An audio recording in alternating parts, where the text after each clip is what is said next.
Ledas po antrosios šalčio bangos atplūdusios sausio viduryje iš arktinių platumų iš naujo sukaustė Kuršmarės. Tačiau jo tvirtumas nevienalytis, todėl dauguma uostamiesčio meškeriotojų netraukia į plotus tarp Juodkrantės ir Preilos, kur paprastai telkėsi didžiausi stintų būriai, o tenkinasi marių ruožu, kuris driekiasi ties Alksninė. O paklausus, kur gaudė stintas, meškeriotojai atsako žargoniškai – prie Eigulio. Tokį pavadinimą žūklavietė gavo nuo Kuršių nerijos priešais ją esančios vienos iš nacionalinio parko Eigulių sodybvietės. Klaipėdiečiams, o ir atvykusiems iš kitų regionų meškeriotojams, ši žūklavietė patogi, tuo, kad nereikia keltis į Kuršių neriją. Ją ledu galima pasiekti nuo kontinentinės marių pakrantės, automobilį palikus ties vadinamoju kariniu poligonu.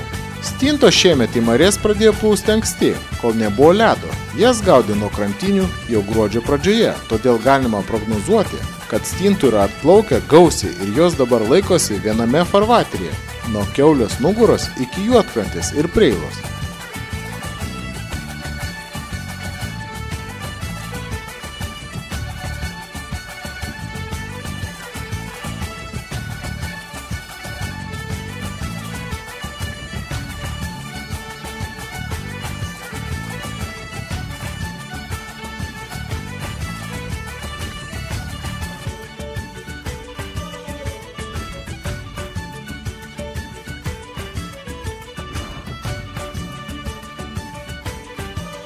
Marios ties Eiguliu dar nelabai plačios, todėl per gerą pusvalandį galima pasiekti meškeriojimo vietą. Tada galimi du variantai – imi gręžti eketę ten, kur sustoji, o paskui palaipsniui tyrinėti aplinkinę teritoriją. Vienur kitur išgręžiant naują eketę, kol pataikysite masalą užmesti ant stintų tako. Patyrę stintų meškeriotojai sako, kad stintos vienoje vietoje nestovi ir nuolat migruoja po gana didelę teritoriją. Tačiau jų maršrutai gana pastovus. Jei pavyks stintų kelėjo išgręžti kelias eketės, gausesnis laimikis garantuotas. Antras – paieškoti, kur yra daugiau senų ekečių ir šalia išgręžti naujas. Taigi, jei norite sėkmingai meškerioti agurkų kvepiančių žuvelių, tinkamos vietos paieškoti verta.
Nors kalėdos jau praėjo, bet kalėdinės dovanos nesibaigė.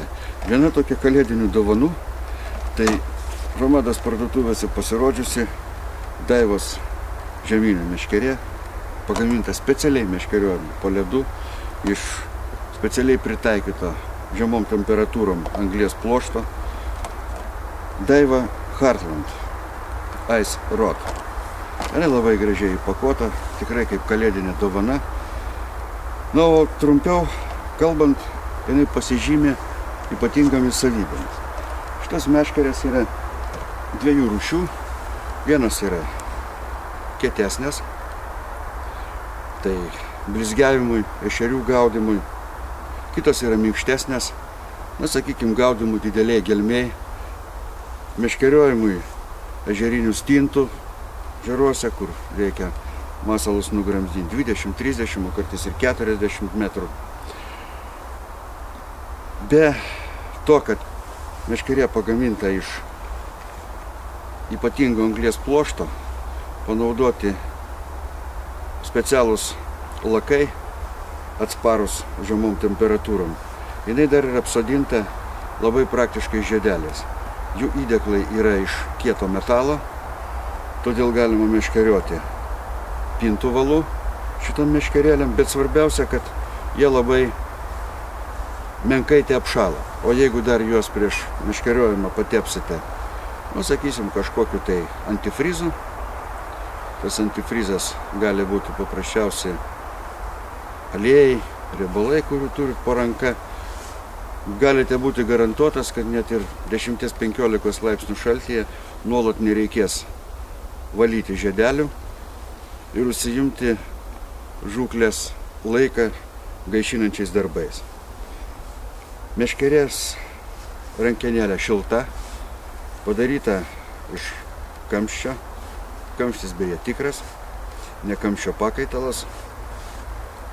Meškerėliai taip pat yra auskariukas masalui prisekti, jeigu kartais to reikia, sakykime. Meškeriuojant blizgute tai labai svarbu, meškeriuojant avižėlę galbūt netiek svarbu, bet irgi praverčia. Suprantama, kad tokią meškerę reikia komplektuoti ir su atitinkamu rite. Aš tai čia rankoje turiu dabar meškerėlę, kuri sukomplektuota su Daiwa Sweepfire rite. Jos dydis, kaip matot, yra atitinkantis meškerės kalibrą, kompaktinė ritelė. Joje įdiegtas savaime suprantama visas Daivos ryčių technologijos, apie kurias kalbėjom, įskaitant ir atviršio konuso būgnelį, specialų valo vediklį, labai gerai fiksuojantį, iš karto valo pirmų pasukimų, malonė rankenėlė su ant galiukų, tokiu patogiu labai. Ryte įdiegtas tik tai vienas guolis, regis, kodėl tik vienas. Gamintojai vienas per kitą gyrėsi tiek įdėgė, tiek. Meškeriuojant šaltyje labai daug guolių nereikia. Pakanka vieno kokybiško guolio, kuris užtikrina sklandžią rytės eigą. Antra, čia įdiegtas rutulinis guolis. Dabar jau tiksliai žinoma, kad atatinių guolių dėkti į žiemą naudojamas rytes nereikia, nes jie truputėlį prasčiau veikia. Vis dėlto besilečiantis paviršiai yra didesni. Jeigu kartais pakliūtų drėgmės, toks guolis gali pradėti net ir strigti. Žinoma, Daivos rytės yra hermetiškas, todėl į jas drėgmės ar vandens nepakliūva, galit net ir pamerkti. Bet vis dėlto, geriau, kai guolis yra rutulinis, ir savaime suprantama, kai jis pagamintas Japonijai, mes turim garantiją, jog tokia rytė dirbs bet kokiom sąlygom. Ar jūs meškeriuosite ežere, ar Kuršių mariose, ar dar kažkur tai. Rytės talpa yra pakankama, talpina gerą 100 metrį valo, tai jeigu kartais kažkokius galus reikėtų nukarpyti, ar ten pasižeisti koks 10 metrų, vis tada liks pakankama atsarga meškeriuoti toliau. Jeigu norite, sakysim, ekonominio varianto ryte, jūs tada galite įsigyti Crossfire. Jis taip pat pasižymi visais reikiamais privalumais, tik tai jo korpusas yra pagamintas ne iš metalizuoto plastiko, ne iš tos Zayan vadinamos medžiagos, o iš paprastesnio plastiko, grafitinio vadinamo, tačiau taip pat pakankamai atsparaus žemom temperatūrom, iki 40 laipsnių gamintojas duoda garantiją. Rytės antgalis yra truputėlis didesnis negu pirmojo modelio, todėl jį dar patogiau suimti ranka, jeigu jūs nenusimaunate pirštinių, kai šaltis didelis. Ir dar vienas šitos rytės privalumas, jinai komplektuojama su 2 būgneliais. Jeigu kartais norit pereiti nuo meškeriojimo avižėlę, meškeriojimo stintų, pereiti prie blizgiavimo, visada galite per kelias minutės pakeisti būgnelį su storesniu valu, perkomponuoti meškerę ir tęsti žūklę.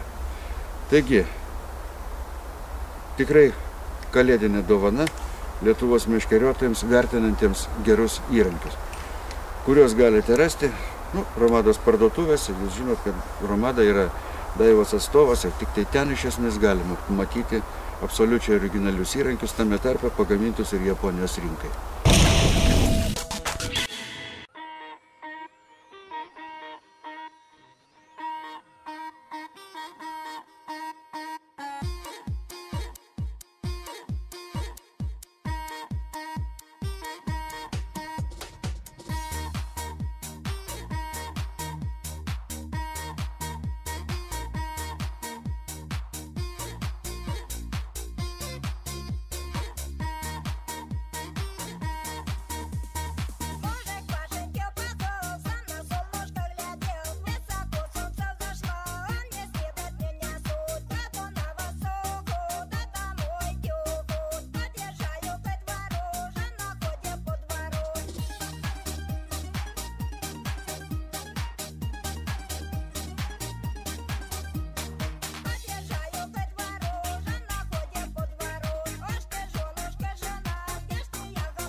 Paprastai išgręžus eketę ant stintų tako, joje, kad ir retokai, tačiau laikas nuo laiko kimba, kai aplinkinėse eketėse rimtis ir visiškas nekibimas. Todėl jei intuicija pakužda, kad radote auksinę eketę, apsišarvuokite kantrybę ir laukite. Stintų tuntus vaikytis po marių platybės beprasmiška.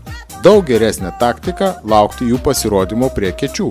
Jei masalai užmesti tiesiai prie stintų tako, per 15 minučių pasirodžius stintų tuntui, galite sumeškerioti pusdienio laimikį. Jei stintos ėmė stverti masalus, negaiškite. Kibimas gali trukti 4 valandos, gali pusvalandį, bet vis tiek tai trumpas laiko tarpas.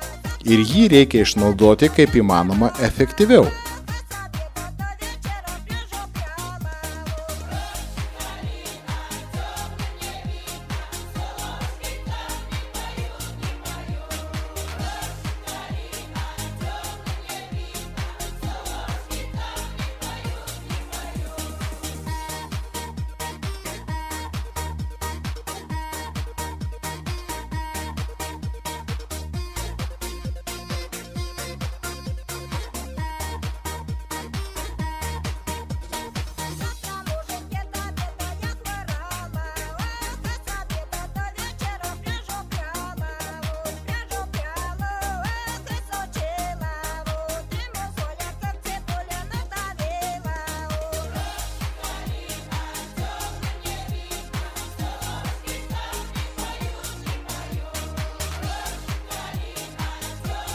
Meškeriotojai, kurie šiemet jau ne vieną parą praleido prie stintų ekečių, žodžiais 6 ryto jau reikia būti vietoje, nors intensyviausias kibimas šį stintmetį dažniausiai prasideda apie 8 val. Ryto ir kartais trunka iki 10-11 val.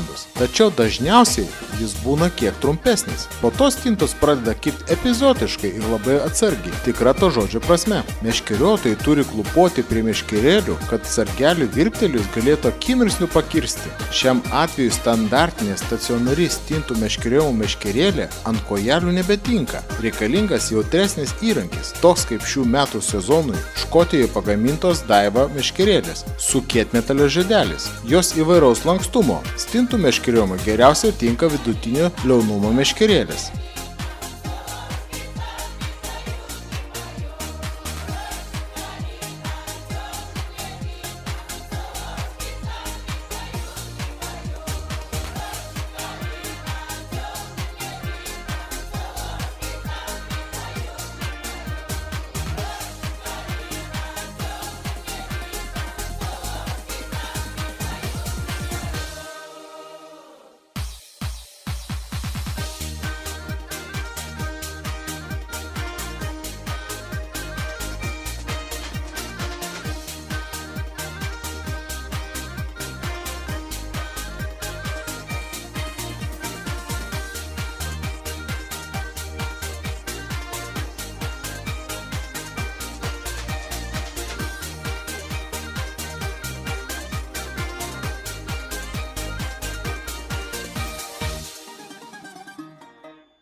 renkiantis stintų žūklei, paprastai visada iškyla klausimas, o kokias avižėlės, blizgutes ar kabliukus naudoti.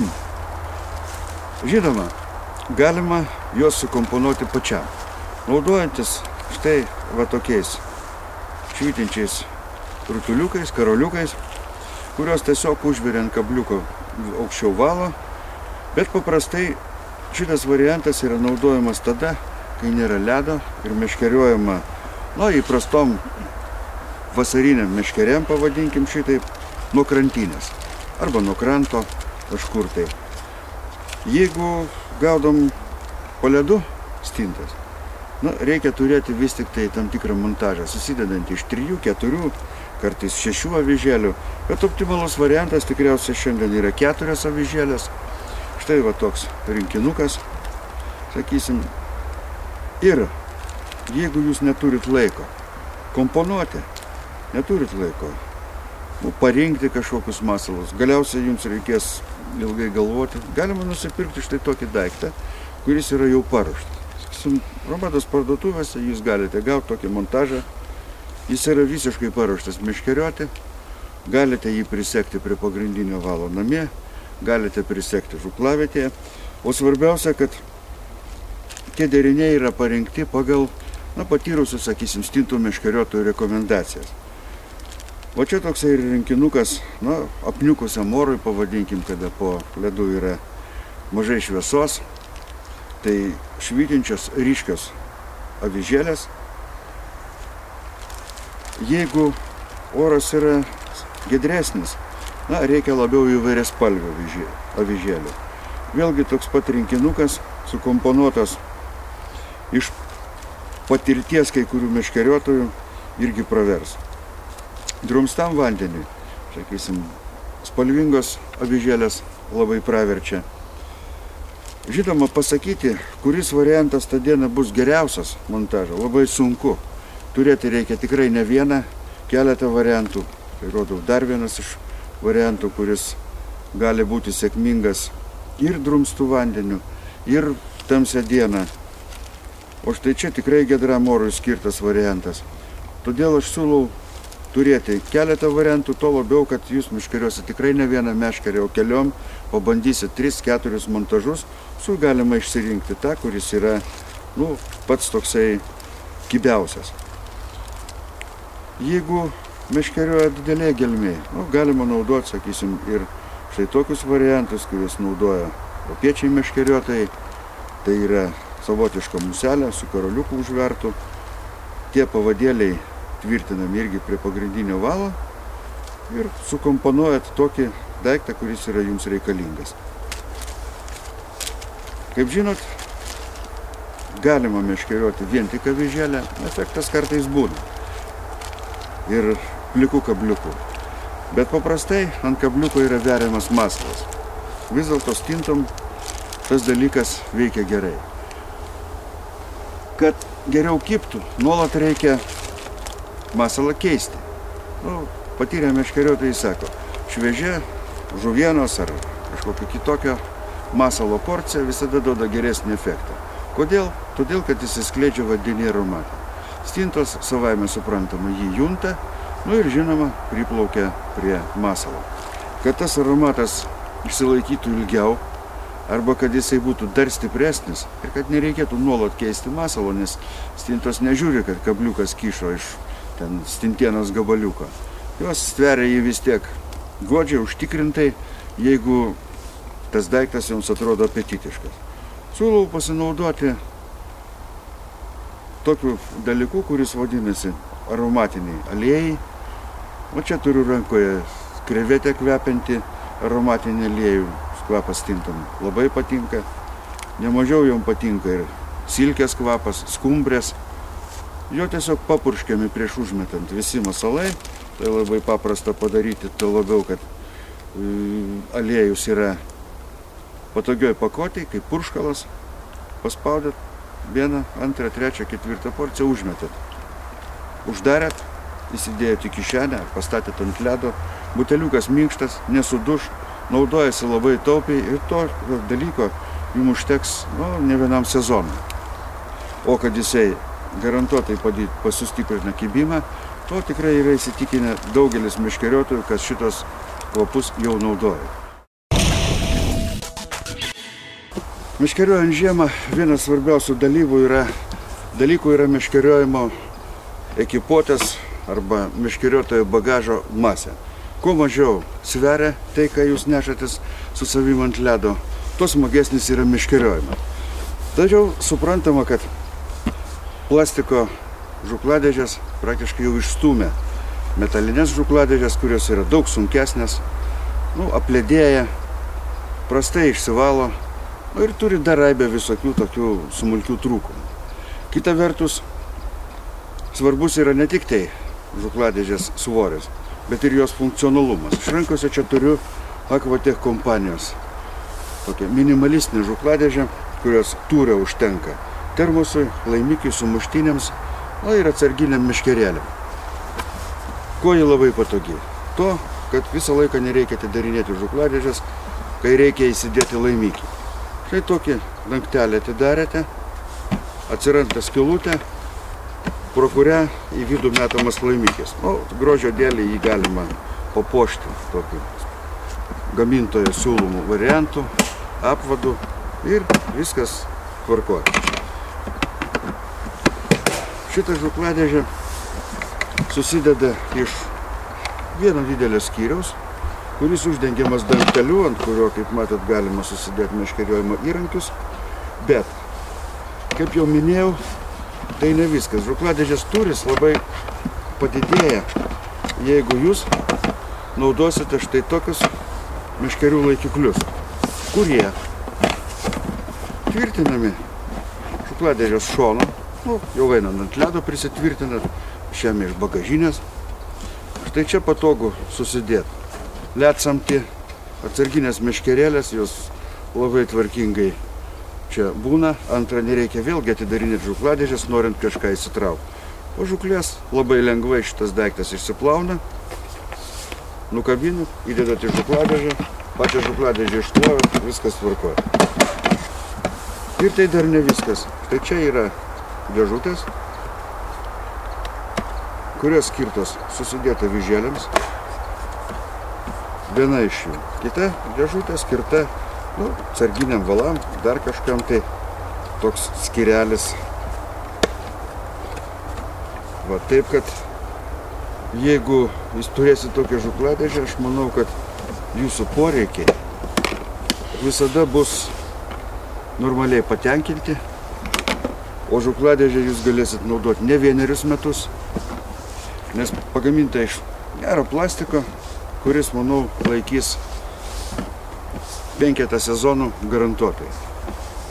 Taip, kad įtraukite tokį daiktą į savo ekipuotę meškeriotojo ir niekada nematysit problemų. Beje, dabar jau tokie laikai, kai žukladėžė praverčia ne tik tai žiemą, bet ir vasarą. Būtent šitos Aquatecho žukladėžės iš plastiko puikiausiai tinka meškerioti nuo kranto, nuo krantinės ir atsinešti reikiamus meškeriojimo įrankius, taip pat vasarą, rudenį. Sėkmingai atstos kėdutę, kurią reikėtų papildomai neštis. Ir antra, tikrai daug nesvers. Galbūt su laimikiu svers daug.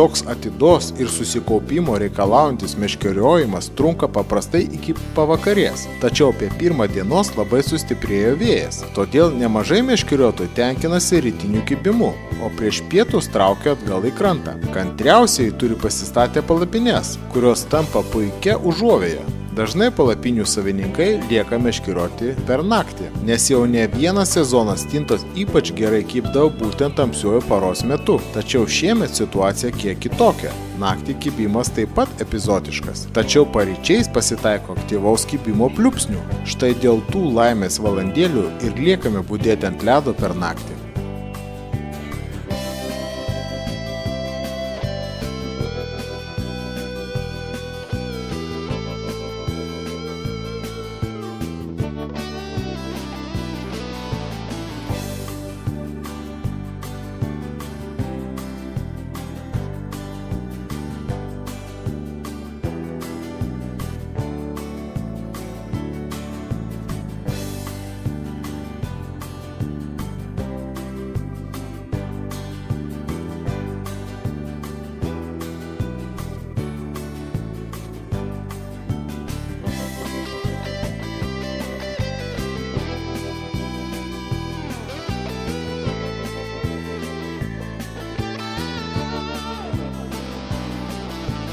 Kad stintos naktį ilgiau sukiotųsi prie kečių, daugelis meškeriotojų vilioja agurkų kvepiančių žuvelių būrius šviesa.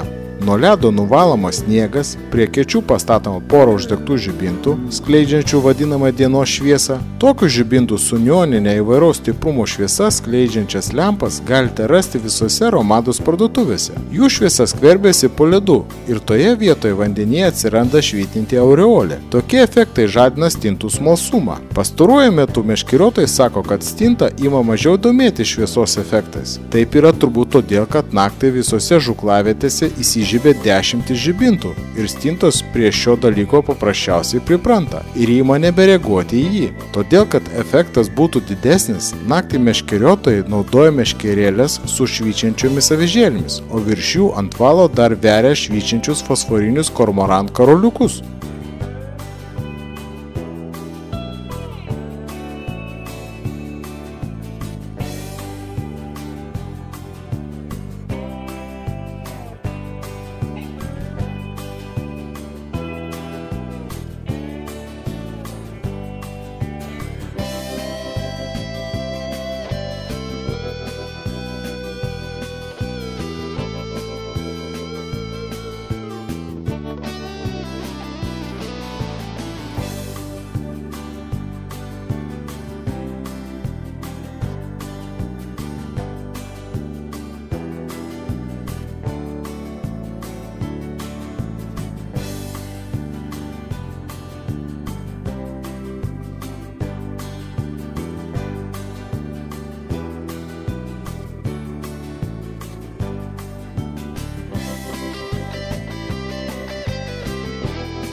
Meškeriotojų teigimu šį sezoną stintos geriausiai kimba, kai pučia pietų ar pietvakarių vėjas. Beje, kai pučia minėtų krypčių vėjas, vakaroti ant ledo smagiau, nes gali jam atsukti nugarą, o eketės atgręžti taip, kad jos būtų išsidėsčiusios priešais tave.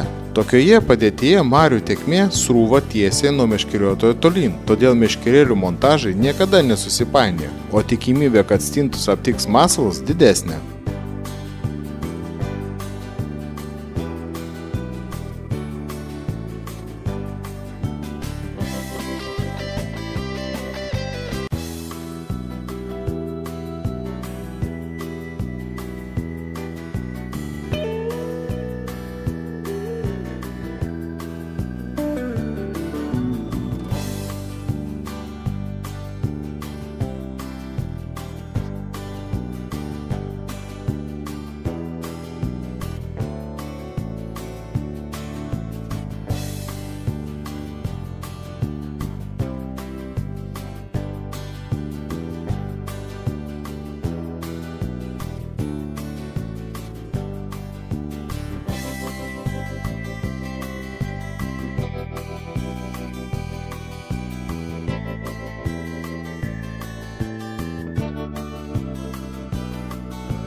Paprastai meškeriotojai vadovaujasi sena tradicija, kad stintoms geriausias masalas stinto žuvienos gabaliukas. Tačiau pastaraisiais metais šis mitas tik iš dalies atitiko tikrovę. Stintos gabaliukas dabar dažniausias variantas ant kabliuko, tada kai neturime kito masalo. Šį sezoną kai kurių meškeriotojų teigimu ypač veiksmingas stintų masalas išlukštenta krevetė. Anksčiau šį masalą beveik niekas nenaudoja. Tačiau tie, kurie prisimena, kad 2007 metų sezoną stintas viliojo rūkytais lašinukais, eksperimentuojant su masalais ir kartais jiems nusišypso sėkmė. Tiesa, savo atradimais eksperimentatoriai labai retai dalinasi su kitais. Faktas, kad lašinukai puikus stintų masalas buvo nuslėptas ir paaiškėjo tik po metų, kai kitą sezoną stintos kažkodėl nebe taip noriai užkandžiavo bekonieną, o daug smagiau svarstė musės lervas. 2010-2012 metų sezoną masalu tapo kuoja žuviena, kad jos kvapas ypatingas ir stintos jam negali atsispirti.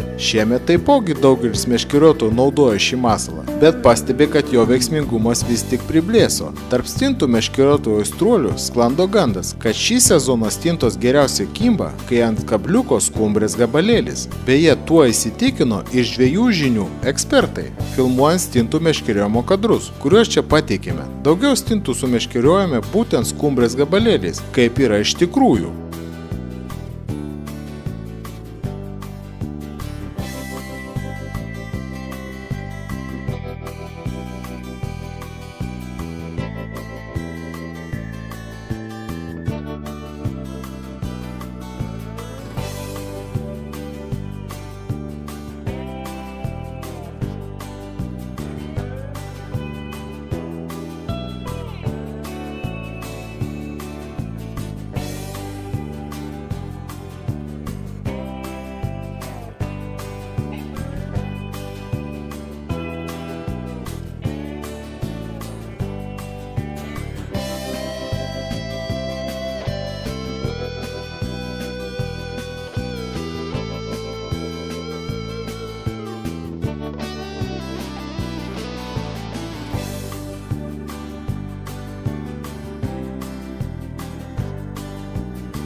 Pasak meškeriojimo eksperto Viktoro Armalio, stintos vienus ar kitus masalus renkasi ne todėl, kad jie yra joms gardesni, o todėl, kad vienokiose situacijose jas provokuoja vienoks aromatas skleidžiamas masalo, o kitose kitoks. Vieną sezoną juoslė veiksmingai kutena kuojas, o kitą karščio, trečias skumbrės aromatas. Logika paprasta, todėl jei naudojate Aerobite aromatinius aliejus, kurie užpurškiami ant masalų ir suteikia jiems tokį kvapą, kokio pageidauja meškeriotojas. Visiškai nesvarbu, ką versite ant kabliuko. Žuvies kąsnelį galima sėkmingai pakeisti porolono ar vatos gabalėliu, puikiai sugeriančių kvapų aliejų ar purškalą. Svarbu, kad jis skleistų skumbrės aromatą, kuris šiemet renkasi stintos. Tačiau geriausia turėti ne tik skumbrės skonio purškalą, o kelis – silkės, krevetės, krabo, uodo trūklio ar musės lervų aromatus skleidžiančius purškalus, nes gali paaiškėti, kad kitą dieną veiksmingesnis kitas aromatas.